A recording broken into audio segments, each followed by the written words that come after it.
Hi guys, welcome to my YouTube channel astronaut classes. तो कैसे हैं आप सभी? आई होप कि आप लोग अच्छे, बहुत अच्छे और स्वस्थ भी हैं। जैसे कि आप लोग हेडिंग देख पा रहे हैं, ये डिटर्मिनेंट चैप्टर नंबर 4 एनसीईआरटी का चैप्टर नंबर 4 में है, जिसका हिंदी होता है सारणिक।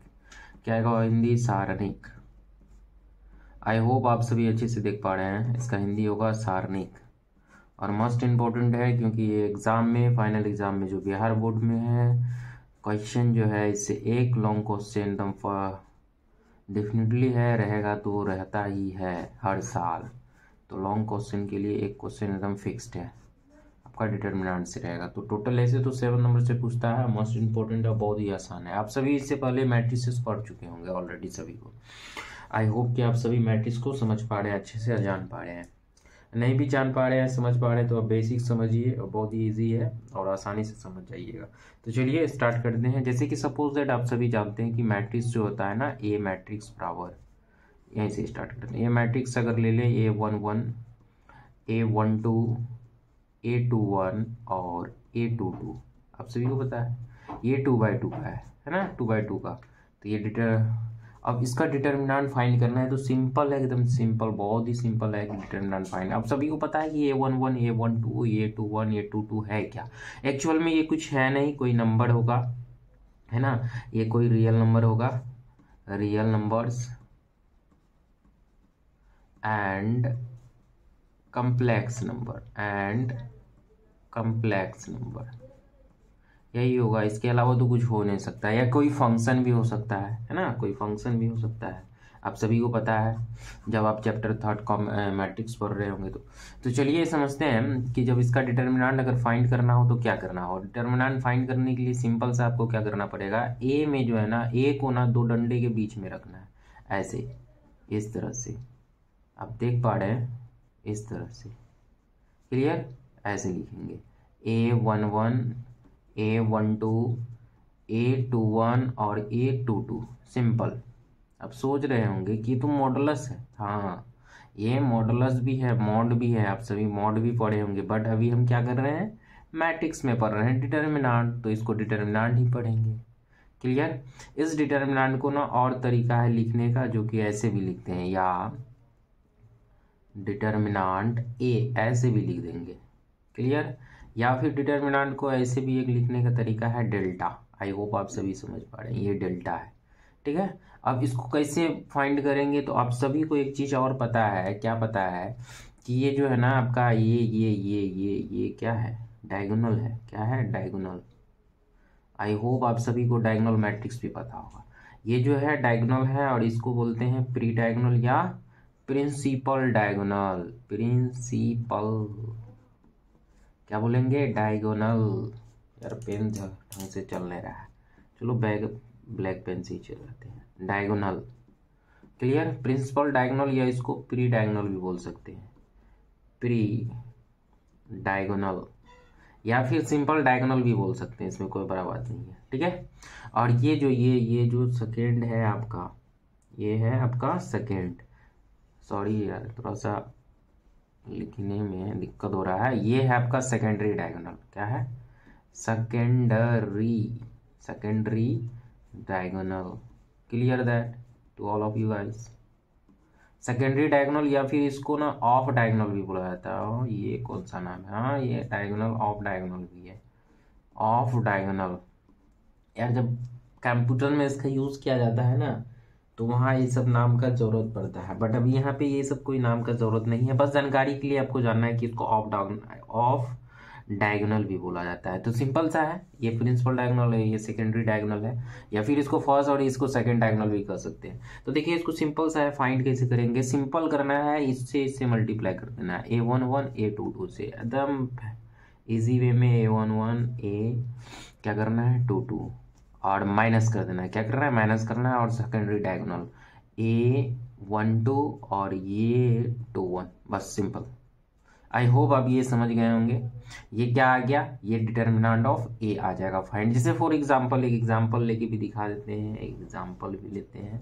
जैसे एग्जांपल ले रहे हैं, समझना बात को। ए बराबर, अगर कोई मैट्रिक्स दिया हुआ है, ए यदि ए बराबर ए मैट्रिक्स दिया हुआ 5 6 7 8, ठीक है। तो फाइंड करना है, क्या करना है, फाइंड ए डिटर्मिनेंट फाइंड करना है। तो कैसे करेंगे फाइंड? तो सिंपल है, ए का डिटर्मिनेंट ये तो डंडे के बीच में ए को रखना है, अब बराबर में ए डंडे के बीच में ऐसे दो ये सारा एलिमेंट को भी रखना है। सिंपल, इसको क्या करना है, मल्टीप्लाई करना है। ये फर्स्ट प्रिंसिपल है ना, फिर सॉरी फर्स्ट प्रिंसिपल, ये प्रिंसिपल ऑफ डायगोनल से मल्टीप्लाई करना है। 5 से 8 गुना करेंगे, 5 से गुना 8 करेंगे, 8 पंजे 40 और 7 गुना 6 7 छः 42, तो बराबर माइनस क्या आ गया 2। तो डिटर्मिनेंट ए क्या आ गया आपका -2, तो कोई नंबर ही आएगा ना। ये तो बात कर रहे थे कि ये अंदर इसका जो होगा क्या होगा, कोई नंबर ही आएगा। आई होप आप समझ गए हैं बात को कि डिटर्मिनेंट ए फाइंड कैसे किया जाता है। तो देखिए इसका सिंपल एक डिफिनेशन भी है, अगर जान के रखेंगे तो और अच्छा। क्या सिंपल डिफिनेशन है, unique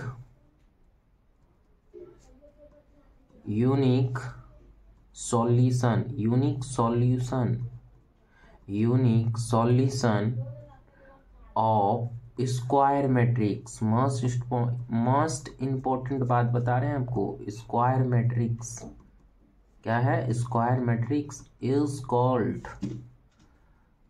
called determinant.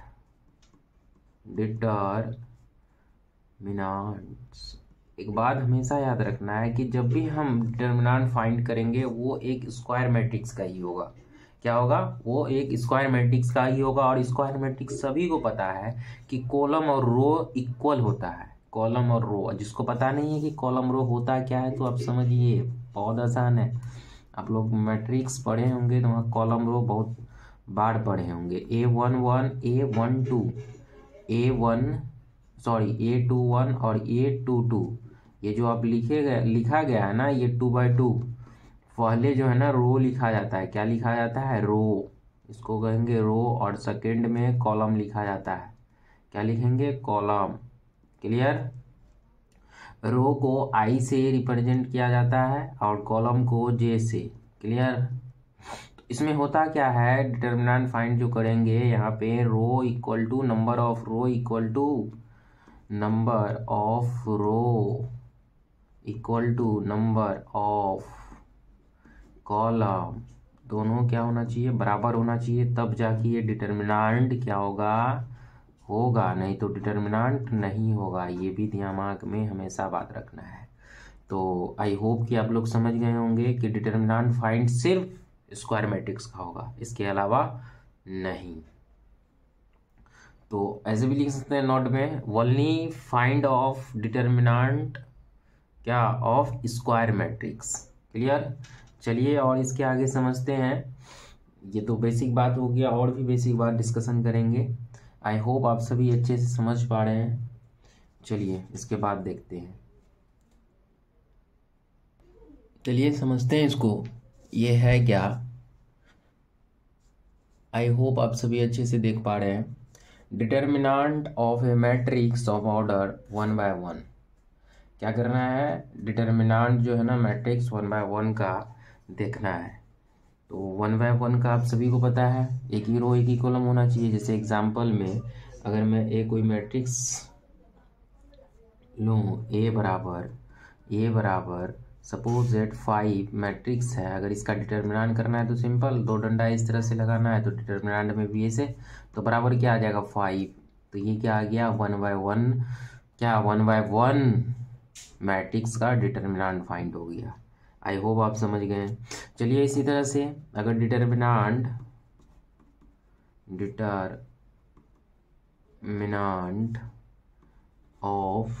Determinants of A matrix of order 2 या 2 by 2 कर सकते हैं या 2 भी लिख सकते हैं। ठीक है, बात देखिए, अगर 2 है तब ए का मैट्रिक्स पहले क्या है, मैट्रिक्स सपोज दैट ABCD है ना। इसका क्या करना है, देन फाइंड करना है determinant A. Then A determinant बराबर क्या होगा, तो सिंपल है, ए का क्या करेंगे, इस तरह से लिखेंगे और इसको लिखेंगे ऐसे ABCD। क्लियर? इसको क्या करेंगे, तो फिर क्या करना है, वही मल्टीप्लाई A इंटू डी, तो AD और माइनस में क्या करना है, BC। ठीक है, फॉर एग्जाम्पल, जैसे एग्जाम्पल अभी जस्ट हम लोग देखे भी हैं, एग्जाम्पल ए का कोई डिटर्मिनेंट मैट्रिक्स लेंगे 6 3 1 2, है ना। चलो इसको 4 ही कर देते हैं। ए देन क्या करना है, ए का डिटर्मिनेंट फाइंड करना है, तो क्या करना है, सिंपल इसको ऐसे लिखना है 6 3 4 2। क्लियर।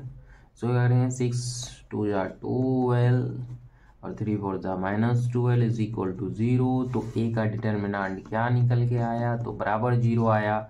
या तो फिर इसको ऐसे भी लिख सकते हैं, कैसे लिख सकते हैं, determinant of A is equal to 0 या determinant is equal to of 0, ऐसे भी फाइंड कर सकते हैं। आई होप आप सबको 1 by 1 का और 2 by 2 का समझ में आ गया होगा। तो चलिए हम 3 by 3 को देखते हैं। चलिए अब देखते हैं determinant of matrix order 3 by 3 का। जैसे सपोज दैट ए कोई मैट्रिक्स ले लेते हैं, और आप सभी को मैट्रिक्स ऑलरेडी पता है। क्या ले लेते हैं, ए कोई मैट्रिक्स ले लेते हैं, A11 A12 A13, उसके बाद A21 A22 A23 और A31 A32 और A3 ही होगा।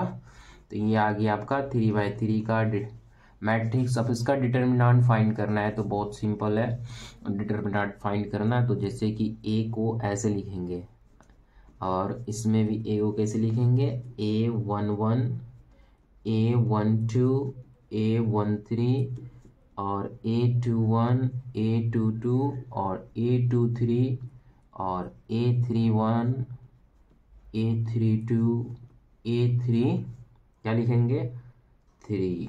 क्लियर। ये क्या है, 3 by 3 का है। इसको फाइंड करने का तरीका एकदम सिंपल है। सिंपल ये है कि इसमें आप सभी को पता है कि ये फर्स्ट रो है, और ये आपका सेकेंड रो है, और ये आपका थर्ड रो है। तो आप फर्स्ट रो के अलोंग भी कर सकते हैं, सेकेंड रो और थर्ड रो के अलोंग भी कर सकते हैं, या फिर कॉलम के अलोंग भी कर सकते हैं। आप सभी को पता है कॉलम और रो, तो इसमें सेम ही है। तो चलिए हम एक्सपेंड करते हैं, एक्सपेंडिंग अलोंग क्या, R1 फर्स्ट रो के एक्सपेंडिंग करते हैं। सेकंड से भी करेंगे, थर्ड से भी करेंगे, ठीक है। फोर्थ से तो करना नहीं, क्योंकि 4 by 4 का है नहीं। तो चलिए समझते हैं, सिंपल है, बहुत ही सिंपल है। इसको करना क्या है, अब A11 लेना है। क्या लेना है, A11। आई होप आप सभी देख पा रहे हैं अच्छे से। क्या करना है, A11 लेना है। A11 जैसे ही लेंगे तो कुछ नहीं करना है, पहले -1 लगा देना है। क्या करना है, पहले -1 लगा देना है। क्यों लगाना है, क्या काहे लगाए, तो ये आगे डिस्कशन करेंगे। एकदम सिंपल जो मैं आपको समझाना चाह रहा हूँ, आप समझते हुए जाइएगा। -1 लगा देंगे और A11 लेंगे। क्या लेंगे, A11, ठीक है। और ये जो A11 लिए ना, ये क्या है, आई है, और ये क्या है, जे है, आप सभी को पता है। इसको क्या करना है, ये -1 पे ये +1 ऐसे लिख देना है A11 को, ठीक है। अब देखिए इसमें क्या लिखना है, ये A11 जो है, इसके सामने वाला जो कॉलम है, इसके सामने वाला जो रो है, क्या करेंगे, इसको मिटा देंगे, इसको छिपा देंगे ऐसे करके। जो बचा उसको लिखना है डिटर्मिनेंट में। क्या बचा, ए, अगर ये कैंसिल हो जाएगा और ये कैंसिल हो जाएगा तो बचा क्या, A22 A23 A32 और ये 3 तो इसको लिखेंगे A22 A23 और ये लिखेंगे A32 और ये लिखेंगे 3। आई होप आप सब समझ गए। प्लस, फिर क्या करना है, प्लस करना है, सिंपल सा। फिर से -1 को ऐसे करके ब्रैकेट में रखना है। उसके बाद फिर से A12 लेना है। क्या लेना है, ये लेना है A12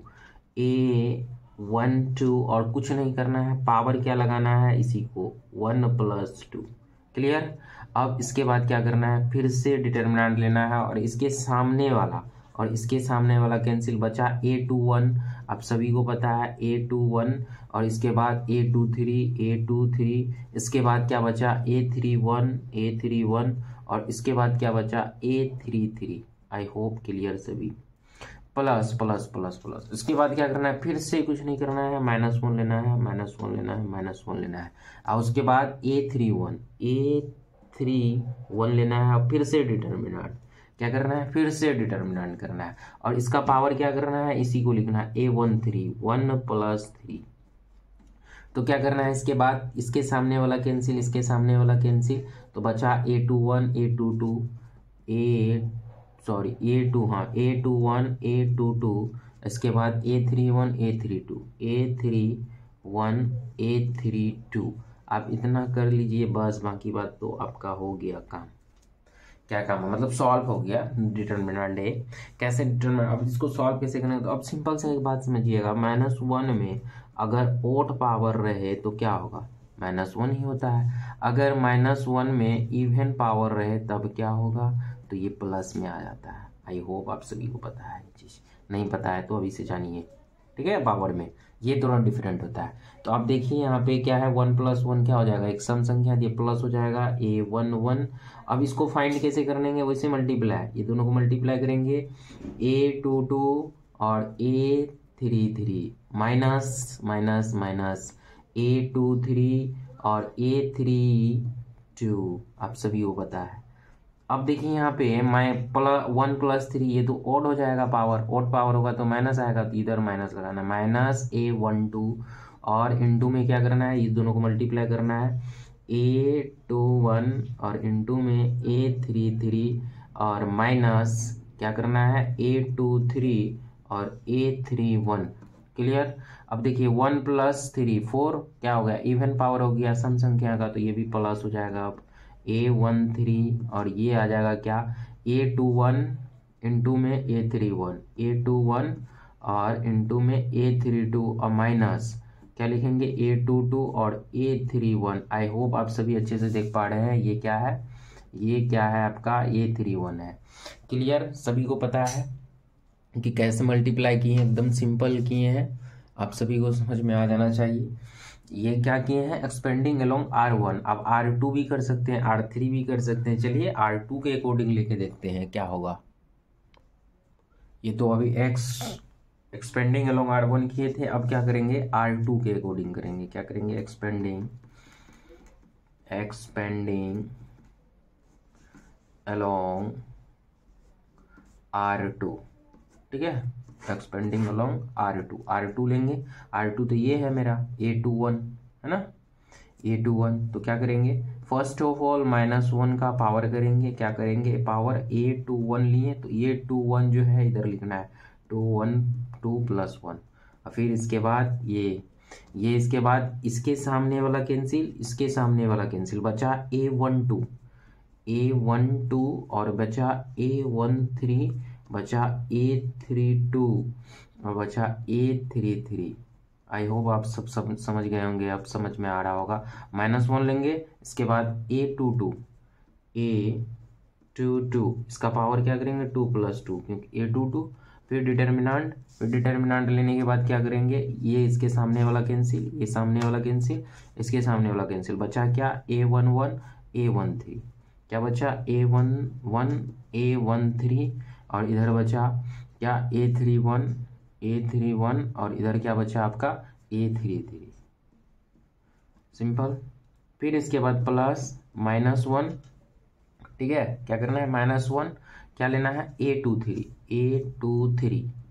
फिर इसके बाद क्या करना है, A23 लेने के बाद आप देख पा रहे हैं, इसके सामने वाला कैंसिल, इसके सामने वाला कैंसिल, क्या बचा, A11 A11 A12 और इसके बाद क्या बचा इसके सामने वाला कैंसिल ना हो गया, इसके सामने वाला, तो बचा A31 और इसके सामने वाला कैंसिल, तो A31 A32 बचा, A31 और A32 बचा। सिंपल। अब इसको क्या करना है, सिंपल सा, ये क्या अभी जस्ट बताएं, पावर क्या था, जब ओड रहे तो माइनस देगा और जब इवन रहे तो प्लस देगा। तो ये तो ओड है तो ये माइनस हो जाएगा, -A21 और इसको जब हम क्या करेंगे, सिंप्लीफाई करेंगे, डिटर्मिनेंट सॉल्व करेंगे 2/2 का, तो सिंपल सा, दोनों को मल्टीप्लाई करेंगे तो ये आ जाएगा A12 A33 -A31 A32। फिर इसके बाद प्लस या माइनस तो ये डिसाइड करेगा पावर, ये सम पावर हो जाएगा तो ये प्लस ही रहेगा A22। तो इसको क्या करेंगे, फिर से मल्टीप्लाई, A11 A33 -A31 और A31 और फिर इसके बाद ये माइनस हो जाएगा क्योंकि इसका पावर जो होगा 2+3, ये एक ऑड नंबर होगा तो माइनस हो जाएगा A23। तो ये आ गया आपका क्या A11 और ये आ गया A32 और माइनस A12 इंटू में A31। आई होप आप एक्सपेंडिंग अलोंग R2 भी समझ होंगे। चलिए एक एग्जाम्पल लेके समझते हैं एकदम बहुत सिंपल वे में। एग्जाम्पल लेते हैं एग्जाम्पल सपोज दैट एक एग्जाम्पल लेते हैं। इफ ए बराबर क्या है, ए बराबर 5 6 7 8 1 2 है ना। एक एग्जाम्पल ले लिए, ये कोई मैट्रिक्स है। देन तो हमको फाइंड करना है ए का डिटर्मिनेंट बराबर क्या होगा। ठीक है, तो क्या कर रहे हैं, सिंपल सा ए का ऐसे लिखना है डिटर्मिनेंट के फॉर्म में। और सॉरी ये 3/3 का नहीं है, ये 2 1 और 1 ले लेते हैं। तो ये हो जाएगा 5 6 1 और ये आ जाएगा आपका 7 8 2 और 2 1 1 है ना। एकदम हमेशा याद रखना है कि स्क्वायर मैट्रिक्स का ही डिटर्मिनेंट फाइंड होगा। तो सिंपल सा अभी रूल क्या समझे हम, 5 लेंगे, 5 लेंगे उसके बाद डिटर्मिनेंट। ठीक है, और ये प्लस की माइनस, तो ये डिसाइड करेगा क्या डिसाइड करेगा आपका, ये डिसाइड करेगा आपका कि ये प्लस में होगा या माइनस में। तो ये 1 1 की जगह है तो प्लस ही होगा। तो ये 6 सॉरी ये कैंसिल तो बचा 8 2, क्या बचा 8 2 1 1। ठीक है, और ये आ जाएगा माइनस, क्या आ जाएगा माइनस। एक्सपेंडिंग किसके अलोंग हो रहा है, ये एक्सपेंडिंग अलोंग R1, किसके अकॉर्डिंग, R1 के अकॉर्डिंग। ठीक है, माइनस उसके बाद 6 लेना है। 6 लेने के बाद इसके सामने 7 2 2 1 बचा, 7 2 2 1 बचा। ठीक है, प्लस फिर क्या है 1 1 लिए। इसके बाद ये कैंसिल बचा क्या 7 8 2 1 7 8 2 1। इसको सॉल्व करेंगे, इसको सॉल्व कैसे करेंगे, सिंपल है। 5 इंटू में 1 into 8 8 minus 2 into 1 2 minus 6 7 into 1 7 2 into 2 minus 4 और प्लस 1 7 इंटू 1 7 और ये 8 दूनी 16 माइनस 16। इसको सॉल्व कर देंगे सिंपल, 2 गया 6 5 30 और ये 4 3 बचा 6 3 18 माइनस 18 और ये माइनस जाएगा तो कितना बचेगा 11 नहीं 10 9 9 9 सॉरी माइनस 9। और जब इसको सिंप्लीफाई करेंगे पूरा तो 18 2 20, अब 20 और 7 27 में 30 गया तो 3 आया। तो डिटर्मिनेंट ए जो आया क्या आया 3 आया और ये आंसर हो गया। आई होप आप समझ गए होंगे इस चीज़ को। अब समझ गए होंगे तो एक चीज़ और दिमाग में रखना है, बात को क्या रखना है, 3/3 ऑर्डर का 3/3 ऑर्डर का एकदम सिंपल एक चीज़ याद रखना है। जब 3/3 ऑर्डर का डिटर्मिनेंट सॉल्व कर रहे हैं थोड़ा सा ट्रिक याद रखना है। पहले क्या करेंगे, प्लस करेंगे, फिर माइनस करेंगे, फिर प्लस करेंगे, फिर माइनस करेंगे, फिर प्लस करेंगे, फिर माइनस करेंगे, फिर प्लस करेंगे, फिर माइनस करेंगे, फिर प्लस करेंगे। आई होप आप इस पैटर्न को समझ रहे हैं। एकदम सिंपल सा अगर इस पैटर्न को समझ के रखेंगे डिटर्मिनेंट सॉल्व करने में आपको माइनस प्लस पे दिक्कत नहीं होगा। तो आई होप कि आप लोग डिटर्मिनेंट बेसिक समझ गए होंगे और इसी तरह से आप बने रहिए S2 ऑनलाइन क्लासेस के यूट्यूब चैनल के माध्यम। नेक्स्ट क्लास में हम लोग क्या करेंगे, एक्सरसाइज 4.1 को सॉल्व करेंगे और प्रॉपर्टीज ऑफ डिटर्मिनेंट को भी समझेंगे। आज इतना ही, फिर मिलते हैं हम लोग नेक्स्ट वीडियो लेक्चर में।